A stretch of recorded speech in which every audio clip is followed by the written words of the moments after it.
This is episode 4 of the Fitness Plus Technology Podcast with Wexer's Daniel Waide. A really big deal for members now as customers and consumers get more sophisticated and more time poor. Things need to work for them when they need them to work. People want personalized programs. It's got to be personalized for them. And it's something that I think the fitness industry sort of went away from a little bit as we tried to direct more people to personal training. But I think that personalized programs are really important, and technology can definitely help you create personalized programs at scale. From a data standpoint, we're starting to gather that information. We're starting to see what it looks like for someone to go from a non-exerciser and non-active prospect and start to look at what are the key points that keep them exercising. We can send them messages, we can automate messages within the app as those people get more confident and then become joiners of the health club. Welcome to the Fitness Plus Technology Podcast for club owners, operators, and fitness professionals. I am your host, Josh Trent, and this is your number one trusted resource for the accelerating world of fitness technology. Each week, we bring you an expert interview with global influencers at the crossroads of fitness and technology. You'll gain the insights, tools, and inspiration you need to stay connected to the pulse of what matters most for your fitness business in the age of exponential technologies.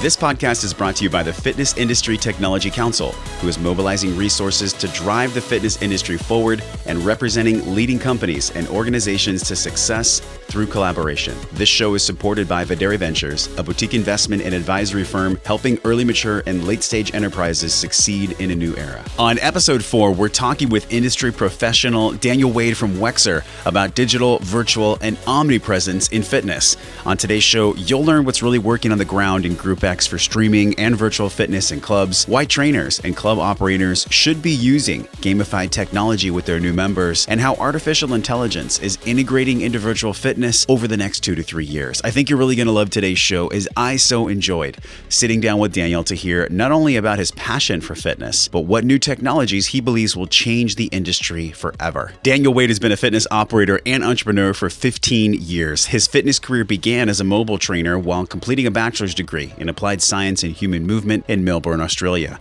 He first worked technology into his fitness career when pre-apps, he created a web-based text messaging tool to help his training clients train between sessions. His implementation of technology was key to the growth and success in his roles as National Fitness Manager with Genesis Fitness in Australia and as Fitness Director for Town Sports International in Manhattan and Brooklyn. Now working with Wexer, Daniel is helping fitness chains in the Americas and across the globe execute successful digital strategies with a deep understanding of fitness and technology. He aims to help more people get active, one digital fitness experience at a time. Daniel Waide, welcome to the show. Thanks for having me, Josh. Good to be here. Thanks so much for joining us on the Fitness Plus Technology Podcast today, Daniel. I have been looking forward to diving deeper into what I've been seeing in my research and with my colleagues around this digital, virtual, and omnipresence experience for club members. In our first couple episodes, Brian O'Rourke talked about the omni-channel experience. But for our audience that might not know, can you paint the differentiation between virtual and streaming before we get into your story and the impact that Wexer is making on the industry? Yeah, for sure. Again, thanks for having me. Really excited to talk to your audience. Look, I think the easiest way to put it, we've always talked about virtual as in-club, on-demand video classes in a group fitness studio. I think where you'll probably hear me refer it more to digital now, because we just don't want to, confuse things with actual virtual like the Oculus and all those sorts of things. Sure. But as an industry, we've been calling this virtual for the last few years. So that's basically what virtual is. Streaming is putting a video camera potentially in that same group fitness studio. And taping the instructor live and then streaming it out to a variety of devices. So, and that's again can be live streaming, and that's sort of the next step to where a lot of the big fitness chains are going, giving people the ability to train with their favorite instructor from wherever they are in the world. Streaming can also be used within the studio where you live stream the instructor. And if it's a big studio, you've got someone in the back of the room. You have TVs around the studio where that instructor is being sort of beamed to. So a bit more of a rock star experience for the instructors, which they all love. Yeah. But yeah, that would be the main difference in those sort of two areas. So Daniel, you're the head of US sales, and Wexer really provides this dynamic service where in off hours or even even in prime time, there can be a radically energized environment for gym members. But for people that don't know anything about the inner workings of Wexer Digital, share with us kind of the history of Wexer and how you came to actually be the charge for US sales. So the history of Wexer starts about 8 years ago. Our founders from Denmark and was working on an online gym and creating the world of exercise. And from there, he went to putting digital fitness inside his own fitness clubs. And realized that was sort of the future of the program, of the product. And so as a tool, Wex is now used in thousands of clubs worldwide in their group fitness studios, as you mentioned, and now not just fitness clubs, we've got hotels, multifamily apartment buildings, and a variety of other spaces. Corporate wellness is a really growing market for us. And that spaces, we're sort of transforming those group fitness spaces now. So if someone isn't familiar with us, basically during downtime in the studio, or even, as you said, during peak times, we can play a range of titles. Wex has got over 500 different titles with people like Jillian Michaels and Fit Fusion, Daily Burn, are a content provider of ours, Gaiam Yoga, MyWorks Yoga, Move 123. So we've got a ton of different content that's available that gives members either the ability to go up and just choose what they'd like to do. Alternatively, fitness clubs can also create their own digital fitness schedule, and that means that you can have 15, 20 people in a group fitness studio following a class, right there without a live instructor. So there's a number of ways we can do it, but that's I guess the simplest way to explain it, I hope. Yeah, let's set the stage too. I mean, when we really look at the gym, how it operates day to day, there is that downtime, like you mentioned. And I think a lot of club operators, and honestly, even trainers, are looking for ways to get members more excited about getting through the door. How do you think this virtual and streaming offer entices the members? I mean, if you're a gym member, why do you love this service? What does it mean to you? I think, one of the best feedback that we get from fitness clubs is from the sales department. The people come in and see this and go, so I can do a class when it suits me. And I think that's a really big deal for members now. As customers and consumers get more sophisticated and more time poor, things need to work for them when they need them to work. I think the other thing is, like, even the most robust group fitness schedules, generally the studios are still available around 60% of the time. So you've got a big space, which I'm sitting in New York at the moment. In New York City, a space is expensive. And so if you're not utilizing that space, then you're not operating the business as efficiently as you can. And I think that virtual creates that real in between success story where you've gone from live is still fantastic, and we're not taking anything away from live. We think that if a virtual class is big enough, then it turns into a live class, and we're just getting more efficient with how we're using the space and learning more about what our members want. So as a club, that's the other thing they love, that they're getting this data and seeing what classes members are choosing, and then learning, okay, well, why are we getting in a yoga instructor when at 6 a.m. it's all about high intensity classes, or vice versa. At 10 a.m. in the club, no one's ever choosing high intensity. Why have we got a boot camp class on? Let's put a yoga class on there and let's see how that goes. So we're learning and we're gathering information. And frankly, like, clubs that haven't got that digital ecosystem set up and aren't gathering that information aren't making decisions that are going to sort of be in their benefit long term. Yeah, and I'm excited to talk about this digital ecosystem as well. We'll get there in just a couple minutes, but I want to ask about your experience, because I want to know and share with the audience why you do what you do. What's your passion in fitness? You were the fitness manager for Town Sports International in New York for many years. Tell us why you do what you do. What gets you pumped about this service and your spot in the fitness industry? For sure. So to take you way back, 15 years ago, I started out as a mobile personal trainer. I was training people who were too intimidated to go into a gym. They were too intimidated to go to a fitness club. And I did that for 5 years and really cut my teeth with a company called Active Lifestyle back in Melbourne, Australia. And from there, we looked at starting a gym, and I thought I needed more experience within the fitness club realm, because as I said, I'd been dealing with people who just didn't want to go to fitness clubs. So that's why I trained them in their homes or at facilities near their homes that were controlled by us. And so I think that, right from the word go, when I was studying a human movement degree, that was sort of what I was in with fitness. It was people that were intimidated and weren't sure about things. So when I started working for Genesis Fitness Clubs as the national fitness manager in Australia, that was a big focus of mine, was making sure that our trainers knew that that there are people that are intimidated in the club, and it's our job to really welcome them in, and to make a difference in their life, we need them to come into the club. And so let's make it welcoming, let's make it available, and we're able to really grow the personal training program there. From there, I thought we'd have a crack, as we say in Australia, and move to New York with my wife. And so we came over here, and I was lucky enough to get a position with Town Sports and move through sort of the ranks with them and end up being a fitness director in Manhattan and Brooklyn, and overseeing the sites here. And again, it was really always about how do we get more people personal training. Obviously, there's a business component to that. Yeah. But the key and one of the most powerful things I've always thought about personal training is that you can take someone's confidence and you can really grow it. And I think the intimidation factor is always a big hurdle to overcome with people new to fitness. Sure. And that intimidation factor can also be, and what I was seeing was that they didn't want to commit 12 months to a gym. And I really, from there, sort of started to get me thinking. And I actually took a year and started my own online business where I was working on getting people fitness classes so that they could try out a fitness club. So I did that for about a year and a half, and learned the challenges of trying to run a business in Australia from the US, and I probably bit off a little more than I could chew. But we moved to Philadelphia. I moved with my wife to Philadelphia from New York in February, and was hunting around sort of for the next opportunity, and I saw Wexer and what they did, and saw the mission, which was to make world-class exercise accessible to more people by providing convenient, not intimidating way to exercise through the use of technology.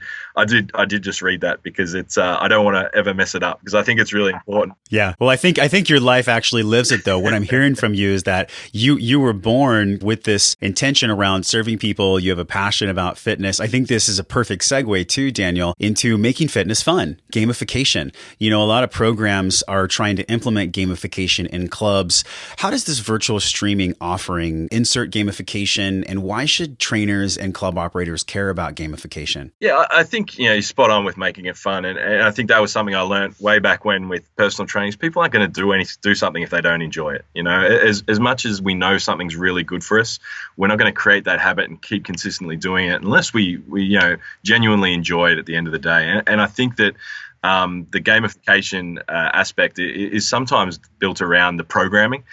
So for our in-club digital and virtual experiences with Wexer, it's really about creating a program that includes a couple of classes that they'll find fun and that they'll really enjoy. And because they can do them when it suits them, it is a really, I guess, useful tool for a trainer or a club to use if they're just giving away programs, to just add into that. So if you can't see me on a Tuesday, come in, do one of these 500 virtual classes. We don't mind which one, as long as you're doing it for 30 minutes and you're enjoying yourself. So I think then moving towards sort of what we do with our app, it's looking at, how they can share that with their friends, adding challenges and things like that from a social standpoint really starts to make it, again, more fun. I enjoy having fun when I'm doing fitness things, but I'm really competitive. So I get more out of it if someone sends me a challenge that they did 20 burpees, then I want to do 21. And so I think that that's sort of the way that it's going. And so that's why our apps have things like challenges components that you can set for yourself, but also you can share with friends and have a bit of fun that way. Do you feel like the programming options from gamification are allowing clubs to pull in new members, or is gamification, Daniel, for people that are already members in the club? I mean, who does this appeal to more, the new members or the ones that are already there and are looking for more variety? Yeah, look, I think it appeals more initially to new members. I think the difficulty and one of the challenges with any program within a fitness club, digital or otherwise, is your existing members sort of know what they like, they know what they do, they're sort of in a routine, in a habit. So to really, we really got to jumpstart them when we go into an existing club. So the ease of, it's always easier when it's always there. So with a new club that's already got digital and virtual, it's a lot easier. The members expect it, they know it's there, they're comfortable with it from day one. Like anything with any change, it does take a while to educate people. And so to educate every existing member it is a little more difficult. And I think it comes back to that education part. And because what we do is, still reasonably cutting edge. However, I still think now that if you're not already looking at your digital ecosystem, you are being left behind a little bit. I think that the clubs really are finding ways to work with their existing members and sort of implement this into an existing program. Earlier this year, you published an article. It was called The Evolution of Virtual Fitness, and it was all about digital strategy, virtual fitness, tech, and apps and wearables. You were quoted, you said, more recently, we're seeing an increasing amount of club groups combining virtual with live instruction, either to make the live class even more engaging or to free up the instructor to enhance participant interaction. Tell us about this combination of streaming where the instructor's there in the club working with the participants, but there's also the video playing at the same time. I mean, why is this so popular? Yeah, for sure. I mean, and that speaks to not just sort of, I guess, the streaming, but also to having a class running in the background while the instructor's teaching. So they're teaching to a pre-choreographed class, which in a lot of countries is quite a common sort of occurrence. But by having that class continually playing in the background, the instructor can then go at correct form without disrupting the rest of the class as they want to keep progressing within the class and what the class is doing. So that's really powerful. The other side of it is, having animations behind, or even having a peaceful image behind an instructor if it's a yoga class, or have a mountain climb in the back if it's a cycle class. These are the types of things that are making workouts more interactive, more immersive, and I think that the combination of the two is, in my mind, that's sort of the best experience you're going to get. You've got the live instructor and also the virtual in the background. Okay, I have to ask this, Daniel. What class have you taken, either through Wexer or in the club? What have you enjoyed personally? I mean, which one really lights you up? I get a bit of a kick out of, we've got a yoga class with Kevin Love, who's, a 7-foot basketballer. I get a real kick out of that one. And because I am not a flexible man, I'll admit it. I don't do a lot. We occasionally in the office in Bethlehem, Pennsylvania, the team will get out and do sort of 10, 15 minutes. One of our salespeople is a yoga instructor as well. And I tend to be the butt of most of the jokes, but I think it's, that's the thing. It's fun, right? And you've got to make fitness fun. So I think that that sort of takes away some of the intimidation for me anyway, even though he's a professional athlete. He's doing yoga, and I find that's a really enjoyable one. I also like a lot of the enduro cycling. I really like the cycling content on there as well. You get a really solid workout, and there's various rides that you can do, and just the variety is great. And lastly, obviously, some of the newer stuff we've got's great. Daily Burn and Move 1, 2, 3. They're shorter workouts. And I know I kind of like getting in and getting out. Sure. And so that's definitely the other two that I would say I use a lot. Well, let's transition to streaming. I mean, we know that kind of omnipresence and omni-channel, this cross-channel model where there's physical locations, there's an app, there's social media. How does Wexer plug in? I mean, how does Wexer plug into the user experience in this omnipresence category for the consumer to actually have that branded experience throughout their process? Yeah, I think it does definitely go back to the digital strategy of the location. And as I mentioned before, if clubs don't have a digital strategy, they need to really get on it. I mean, they're being left behind, and there's really an attack on the four walls of the club because people can really train from anywhere now. They've got these apps and the ability to get great instruction from anywhere. And so what we're saying is, let's make it, let's brand it for you, so you're looking after your members 24 hours a day, and even potentially non-members. You've got potentially a digital member where a prospect then actually has access to your brand, gets comfortable with your brand, and that can lead them into your club. So the way I think the best example is to look at, if you've got an app and someone downloads it and starts doing workouts, whether they're live streamed or whether they're some of the workouts that we provide and classes we provide on your app, they start to get comfortable within themselves, but that we're also learning what they're doing. So from a data standpoint, we're starting to gather that information. We're starting to see what it looks like for someone to go from a non-exerciser and non-active prospect and start to look at what are the key points that keep them exercising. We can send them messages, we can automate messages within the app and start to sort of see what happens. And as those people get more confident and then become joiners of the health club, and they're really a lot more likely to join your club because they're more already comfortable with you and your brand, we can start to look at what that journey looked like. And then we can replicate that by the next person who downloads our app. We can sort of start to message and and give them the motivation when it falls off that we know they need, that will then lead them to becoming members. So that's how I sort of see that full circle. And when they become members, they walk into the group fitness studio, see the class they've been doing from home on their app, and are instantly more comfortable. So that familiarity and that sort of full circle service is definitely, a big part of things. But it has to start outside the four walls as well. And I think that fitness clubs are in a great place because they've already got the brand. They're the well-known industry experts that create the app. Up until now, a lot of the apps that are out there, they're not really, they've been tech apps, or they've been, other providers before they've actually got the fitness people involved. So I think, coming from a place of fitness and health and wellness first is going to be, I guess, a more reliable base to start from an outside of the club perspective. This is interesting because you mentioned outside the club, but combining the two, making this process seamless. A company that does a great job is REI. 43% of REI's customers use their mobile phone while shopping, and that's what actually brings them into the store. And then that experience continues, Daniel. What does Wexer do to combine this inside and outside club experience? What does that look like?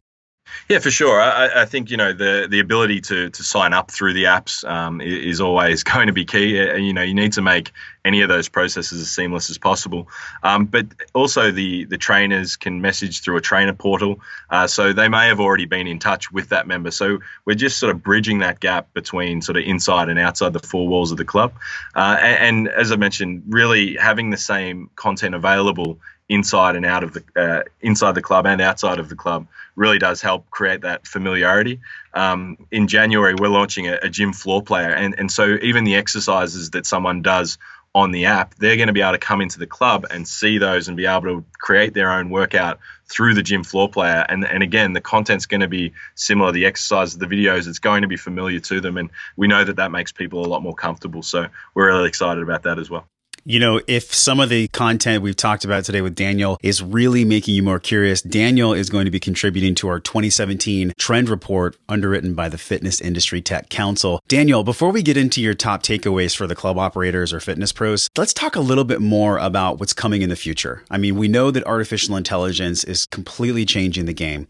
We're going to link a few of these things in our show notes as well in regards to how AI is reaching the customer. But what's coming in the future, man? What's the user experience going to look like from this virtual streaming digital perspective, and then combine that with AI? So I really see it starting, outside the club. So let's say you've got the Wexer app for your fitness chain, and someone's walking past. They're not a live member yet, as we would call it, not a brick and mortar member, but they're walking past the club. They get an alert, hey, in 10 minutes, there's a Zumba class on, 100 meters away at this location. We know you've done the virtual Zumba or the digital Zumba class a couple of times. Why don't you give it a try? So that's sort of, an existing thing that really can be done, and the future's really not that far away when it comes to those sorts of things. We also have the algorithms built into our workout builders that learn as you work out, whether you found something difficult, then it will give you your workout for the next day and take into account what you did the day before. So some of those things aren't so much the future, but are already in existence. And when it comes to the artificial intelligence, I really think that the way that you're going to move forward now and the next level is really going to be suggestions based on what the apps and technology know you've already done. So it knows that you're great at pull-ups or great at burpees or whatever it is through the challenges that you've done through the app. And then I think the next level and the way AI will then work is start to suggest studios and fitness facilities for you to go to show off those skills and to continue on your journey beyond, I guess, the standard types of exercises you've been doing. In early October of 2016, Google actually was noted for going from mobile first to AI first while competition heats up.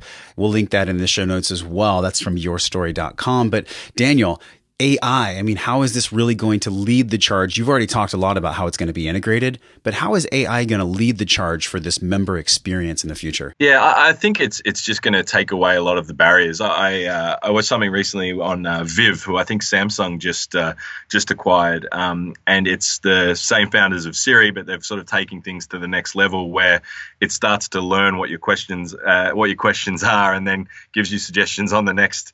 I guess the next move to make. So So I think that, it'll make, I guess, fitness life a lot more seamless when we've got the AI sort of, as we walk into the club, our program's already set, whether it's on our watch or whether it's on our phone. It just knows when we come in, what time it is, what we need to be doing, and learns from our previous workouts and learns from our inputs that we're creating. And to be honest, the inputs will be a lot simpler as well. It'll use the phone or the watch or whatever wearable that you're working with and learn from that. So gone are the days where you actually have to punch in that you did 5 sets and type it out and put 10 reps on the old A4 workout card. It's really all of that is going to be automated, and I think that the AI then takes over and the bots will take over from there and create programs based on that information and try and, I guess, help people move forward a lot more seamlessly. So it's making it really personal. I mean, meeting consumers at their absolute deepest needs, which is, I believe, more human touch. I mean, what do you think about technology? What are your thoughts on how technology can increase that human feel, that human touch? For sure. Well, I mean, when we developed our app, we really learned that people want personalized programs. It's got to be personalized for them. And it's something that I think the fitness industry sort of went away from a little bit as we tried to direct more people to personal training. But I think that personalized programs are really important, and technology can definitely help you create personalized programs at scale. I think that, that's one of the real advantages of technology, and I use our app as an example just because you put the inputs in, it creates workouts for you. You then choose those workouts, and then based on how you perform in them and what you choose to do and not to do, it creates it easier. So that makes it a far more personalized experience. Then we go to sort of things like our trainer portal, where you've got the ability to message a member through the app, and it can alert that member. You can look at a member who has trained or hasn't trained. So let's say a member does their session outside of their personal training session. Your trainer's then alerted, and they can say, well done, make it more personal, really work on those motivational areas that we know a lot of our trainers are really great at. And it takes away all the hassle. I look back to when you have 20 or 30 clients, how are we supposed to, at scale, outside of the 2 to 3 hours that they're spending with us a week, how do we keep them honest and make sure that they're doing all the things they need to do and keep them motivated without using technology? I think it's almost impossible to do it well unless you're working 75, 80 hours a week, which I know a lot of trainers do, and that's why we have such a high turnover rate with trainers. So I think that personal touch can be added, because we'll take away all of that sort of grunt work back end, writing programs and those sorts of things, and we can focus more on the individual and what that person really needs and what are the techniques and what are the, I guess, words they need to hear to be successful. What do you think about takeaways? Someone's listening, they're a fitness pro, they're an operator, they're inspired, but they're not exactly sure what steps to take first. When we look at this virtual and digital approach to fitness, what are your top 3 takeaways for the people that are listening? Yeah, look, I mean, I'm obviously very biased when it comes to these things, but I really think you need to look at your digital strategy. And if you're an operator, and you don't have virtual in your club, you need to sort of ask yourself why not, because you're being left behind to a certain extent. And I think that members are going to start to, I guess, expect it a little more. And it's just because it provides that variety, it provides that convenience. So I think you need to find a way to provide that variety and convenience for your member through digital. It's the easiest way to do it. If you can think of another way, then absolutely go for it. But I think that providing that convenience for a member is really important. People want flexibility in their memberships of fitness clubs. If you're an individual operator, then it's definitely looking at what tools and apps are out there to, as I said, to take away the grunt work and allow me to really shine and do what I do best for my clients and members. And there's a number of ways you can do that. Using apps that have workout builders, using apps that have other workouts, so we can sort of set and forget to an extent, but then know that if a person hasn't done something, that's when we jump on the phone, drive around to their house, whatever it is that we do as a fitness professional, to make sure that they're doing what they need to do to be successful. And for kind of a third point, maybe a take home, you talked about convenience, you talked about tools and apps. Is there anything you think we missed today when we were talking about virtual and digital and streaming? Yeah, I just think moving forward, that it's going to be a great way as clubs become more 24-hour and more convenient. They're sort of open all the time. I think that you're going to want to have tools that support your members throughout those times. So I really think you want to keep that in mind in how you can provide those, whether it's through digital, whether it's through your app, whether it's through an in-club system like a gym floor player that gives people that ability, whether you're you have screens throughout the club showing people how to use machines. Whatever it is, I think that support for members really needs to be number one. Looking at that member experience both inside and outside of the club. If you're not looking at the member experience outside of the club, you may never get them inside the club. So I think we've got to look for it as a more holistic outside the four walls moving forward. Well, I think there's some power in your statement, and obviously there's some validity because Wexer Digital is now in 40 plus countries. So thank you so much for coming on the show today, Daniel. We appreciate what you're doing in the fitness industry, and we're really excited to see what you're going to contribute for the 2017 report. So thanks for coming on the show, man. Thanks for having me, Jeff. Thanks, man. There is now a digital attack on the four walls of the club. Owners, trainers, and operators need to get clear on their digital strategy to compete with the reality of members being able to get both training and fitness anywhere. As consumer choices become more empowered through new technologies, successful clubs will need to use virtual and streaming as a key part of their digital ecosystem to provide convenience and flexibility for their memberships. As Daniel discussed, for both reducing attrition and increasing member satisfaction, in this age of non-committal members, trainers and operators must use the applicable digital tools and apps to shine for their membership base. Thank you for spending some time with me on the Fitness Plus Technology Podcast. I want to thank our sponsors, Waide Ventures and the Fitness Industry Technology Council. You can learn more about becoming a valued partner with FitC, as well as access all the links and resources from today's show by heading over to fittechcouncil.org/podcast. If you're listening on your phone, tap the show artwork and the live link will appear in purple. Support this podcast by leaving us a 5-star review on iTunes. If you've gotten value and been able to take inspired action from the guests and information on this show, head on over to fittechcouncil.org/review, and you can leave your voice to be heard live on the iTunes airwaves. Or just simply tap that show artwork and the review link will be in purple for you to leave right from your phone.